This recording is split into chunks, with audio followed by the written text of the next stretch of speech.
Assalamualaikum warahmatullahi wabarakatuh. Yang terhormat Bapak Ibu dosen pembimbing KKL serta teman-teman semuanya. Baiklah, di sini pada kesempatan kali ini kami dari kelompok KKL Kelelawar akan mempresentasikan proposal penelitian KKL kami yang akan dilaksanakan di lapangan nanti. Adapun untuk anggota dari kelompok kami terdiri atas saya sendiri, Anissa Fitria dari Pendidikan Biologi B. Saya Anissa Nurismawati dari Pendidikan Biologi A. Saya Rafli Nur Haikal dari Pendidikan Biologi B. Saya Kurota Aini dari Pendidikan Biologi B. Saya Tasya Aulianisa dari Pendidikan Biologi A. Ya, dan kemudian untuk judul penelitian yang akan kami lakukan adalah untuk mengetahui keanekaragaman kelelawar atau Chiroptera di jalur penelitian kawasan Pusat Pendidikan Konservasi Alam Bodogol. Ya, kita akan mempresentasikan untuk proposal kali ini. Lanjut slide berikutnya. Pendahuluan. Nah, latar belakang. Nah, adapun yang melatar belakangi kami untuk melakukan penelitian ini yakni pertama, kita tahu sendiri bahwa Indonesia merupakan salah satu negara mega biodiversitas atau dikenal kaya akan keanekaragaman hayatinya. Nah, salah satu keanekaragaman hayati yang dimiliki oleh Indonesia adalah keanekaragaman fauna yang tersebar di seluruh Indonesia, mulai dari Pulau Sumatera dan sampai Pulau Papua. Salah satu keanekaragaman hayati yang mencakup fauna adalah kelas mamalia, yaitu khususnya kelelawar. Nah, di sini kita juga tahu bahwa Indonesia memiliki keanekaragaman jenis kelelawar yang tergolong sangat tinggi. Bahkan ada 205 jenis, itu tipe 205 jenis kelelawar di Indonesia. Nah, di sini dari 205 jenis itu, kelelawar yang ditemukan baik dari subordo Megachiroptera maupun dari subordo Microchiroptera. Peran dari kelelawar itu banyak, mulai dari penyebaran benih, penyerbukan, dan menjaga keseimbangan ekosistem di alam. Akan tetapi, sayangnya, populasi kelelawar kian hari kian menurun. Nah, meskipun peranan kelelawar bagi kehidupan manusia tergolong penting, namun mengalami penurunan pada populasinya. Salah satu penyebab utama penurunan populasi kelelawar adalah degradasi habitat. Ini menurut Pak Suyanto. Kemudian tidak hanya itu, jadi lemahnya pengetahuan masyarakat tentang arti penting kelelawar dalam mata rantai ekologi juga itu menyebabkan perhatian dan upaya konservasi kelelawar masih tergolong rendah. Nah, adapun Pusat Pendidikan Konservasi Alam Bodogol atau PPKAB merupakan wilayah konservasi yang terletak di kaki gunung bagian selatan Gunung Pangrongo. Nah, kawasan ini merupakan salah satu zona pemanfaatan Taman Nasional Gunung Gede Pangrongo atau dikenal dengan TNGGP yang diupayakan dapat berperan dalam konservasi keanekaragaman hayati dan memperkenalkan kekayaan alam hutan hujan tropis kepada masyarakat umum dan sekitar wilayahnya. Nah, di sini kawasan tersebut memiliki beberapa tipe habitat yang kondisi fisiknya mendukung hidupnya berbagai habitat flora maupun fauna. Nah, faktor-faktor pendukung tersebut mendukung tingginya keanekaragaman juga fauna di Bodogol, termasuk mamalia tadi. Nah, akan tetapi sampai saat ini sejauh yang kita ketahui, informasi tentang habitat kelelawar, terkhusus Miniopterus cremersi dan Rhinophilus pusillus itu belum diketahui secara lengkap. Nah, berdasarkan latar belakang tersebut yang telah saya kemukakan barusan, nah maka kelompok kami akan melakukan penelitian terkait keanekaragaman kelelawar di 3 jalur Bodogol tersebut.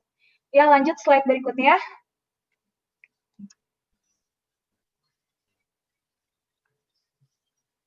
Nah, rumusan masalahnya.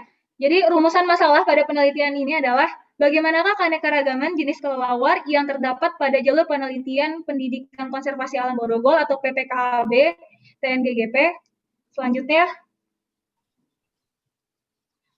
tujuan dari penelitian kami yaitu untuk mengetahui keanekaragaman jenis kelelawar di kawasan jalur penelitian Pusat Pendidikan Konservasi Alam Bodogol PPKAB TNGGP.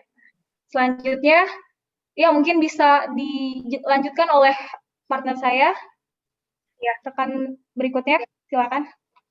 Manfaat yang akan didapatkan dari penelitian ini adalah menambah informasi ilmiah mengenai keanekaragaman jenis kelelawar yang ditemukan di jalur penelitian Pusat Pendidikan Konservasi Alam Bodogol di TNGGP. Kemudian,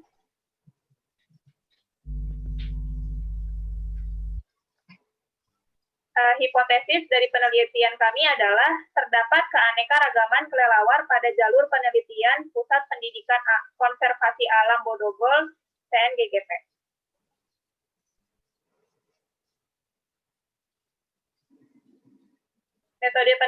Metodologi penelitian akan dibawakan oleh teman saya.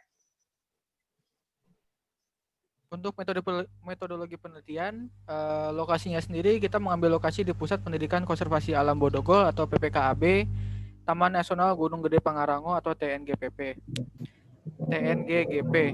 Yang kita ambil adalah 3 jalur, yaitu jalur Afrika, jalur Cikaweni, dan jalur Rasamala.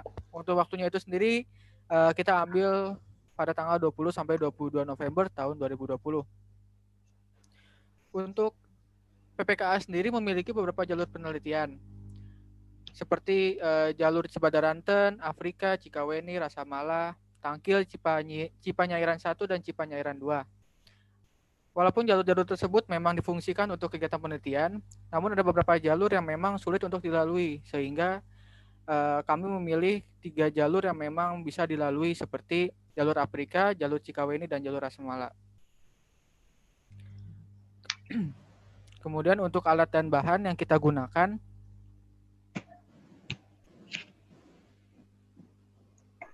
itu kita menggunakan misnet, kemudian kantung belacu, jangka sorong, termometer, klinometer, GPS, kamera, penggaris, kertas label, sarung tangan, tabel pengamatan, dan juga buku identifikasi.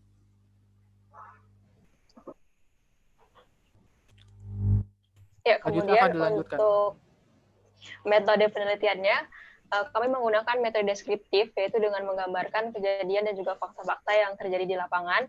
Kemudian teknik yang digunakan berupa misnetting, yaitu memasang misnet di beberapa jalur yang sudah ditentukan. Kemudian dalam mengambil datanya dilakukan beberapa langkah. Yang pertama adalah penentuan plot. Plot yang sudah ditentukan ini didasarkan pada setiap jalur yang dipilih. Tadi ada jalur Afrika, ada jalur Cikaweni, dan jalur Rasamala. Nah, kemudian yang kedua adalah mengukur parameter lingkungan. Pengukuran parameter lingkungan ini dilakukan di setiap plot yang dipasangi oleh misnet. Kemudian yang ketiga, pengambilan sampel kelelawar. Nah, pengambilan sampel kelelawar ini diambil berdasarkan kelelawar yang terjaring pada misnet. Kemudian yang terakhir adalah identifikasi kelelawar yang dijadikan sebagai sampel. Next. Nah, untuk parameter lingkungannya kami mengambil 3. Yang pertama ada temperatur, kemudian yang kedua kelembapan, dan yang ketiga ketinggian pohon. Temperatur di sini diukur sebagai salah satu data yang mendukung suhu di mana kelelawar ini bisa hidup. Suhunya kita lihat. Kemudian kelembapannya juga kelembapan seperti apa yang kemungkinan besar dijadikan kelelawar dapat bertahan hidup atau bertengger. Kemudian ada ketinggian pohon. Nah, ketinggian pohon ini diambil sebagai data pendukung untuk melihat jenis pohon seperti apa, kemudian ketinggian pohon yang seberapa meter yang dijadikan kelelawar untuk bertengger dan juga mencari makan. Kemudian ada teknik pengumpulan datanya ya. Yang pertama, menangkap kelelawar di jalur Afrika, Cikaweni, Rasamala dengan memasang misnet di setiap plot yang sudah ditentukan. Kemudian kelelawar yang tertangkap diambil sebagai sampel. Nah, selanjutnya dilakukan identifikasi morfologi kelelawar berdasarkan buku identifikasi. Kemudian yang terakhir untuk penentuan jenis kelamin dari kelelawar dilakukan dengan pemotretan menggunakan kamera. Selanjutnya akan dijelaskan oleh teman saya. Baik, saya akan melanjutkan. Teknik pengumpulan data tadi disebutkan bahwa kita akan mengamati terkait morfologi kelelawar. Morfologi kelelawar yang diamati berupa panjang badan, panjang bentang sayap, panjang lengan bawah sayap, panjang telinga, panjang ekor, panjang kaki belakang tanpa cakar, dan panjang kaki belakang dengan cakar. Kemudian data ini akan dicocokkan ke dalam buku identifikasi agar dapat mengetahui jenis kelelawar yang ditemukan. Kemudian teknik analisis data menggunakan indeks keanekaragaman Shannon-Wiener, yaitu untuk menentukan keanekaragaman spesies dalam suatu habitat. Jika nilainya mendekati 1, maka mendekati keseimbangan atau tidak ada dominansi. Nah, rumusnya adalah H aksen sama dengan min sigma pi dalam kurung ln pi. H aksen adalah indeks keanekaragaman Shannon-Wiener, pi adalah NI atau N, ini adalah jumlah total individu spesies, dan N jumlah total individu. Oke, selanjutnya kami menggunakan indeks keseragaman Evenness untuk menentukan keseragaman spesies. Nilai indeks keseragaman atau disebut juga E, dilambangkan dengan E, dengan kisaran antara 0 dan 1. Nilai 1 menggambarkan keadaan semua spesies melimpah. Rumusnya adalah E sama dengan H aksen per ln S. E adalah indeks keseragaman, S adalah jumlah keseluruhan dari spesies, H aksen adalah keanekaragaman maksimum, dan S digunakan untuk hewan yang bergerak lambat, dan H aksen max akan terjadi apabila ditemukan dalam suatu ekosistem tersebut spesiesnya itu melimpah atau mendominasi. Oke, terima kasih atas perhatiannya. Bila ada pertanyaan, dipersilahkan. Sekian dari presentasi dari kami. Mohon maaf bila ada salah-salah kata. Wassalamualaikum warahmatullahi wabarakatuh.